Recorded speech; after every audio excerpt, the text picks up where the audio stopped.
les armées ont des difficultés particulières au plan régional, si nous mettons ensemble nos forces, nous constituons une force plus aguerrie pour ce genre de combat. Vous savez, les différentes armées ont des capacités différentes, ont des connaissances différentes du terrain.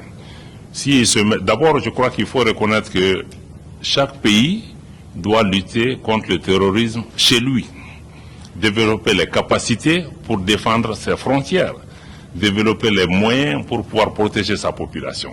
Et maintenant, travailler avec les autres États. On peut partager les renseignements. C'est déjà un premier pas. On peut mieux avoir des patrouilles conjointes le long de nos frontières pour prévenir les mouvements de population. Mais on peut aussi mettre en place des unités spéciales qui sont dédiées à la lutte contre le terrorisme.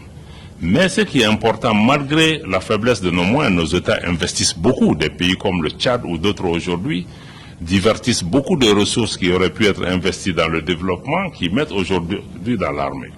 Nous expliquons à nos amis de la communauté internationale que nous ne devons pas laisser ces pays seuls face à cette menace, qui ne menace pas que le Mali ou le Tchad, qui menace toute la région, qui peut arriver en Europe ou dans d'autres contrées. Donc l'investissement a plus de sens en ce moment d'aider ces pays à réorganiser leur armée, à avoir l'assistance dont ils ont besoin pour faire le travail, parce que je crois que c'est notre métier aussi.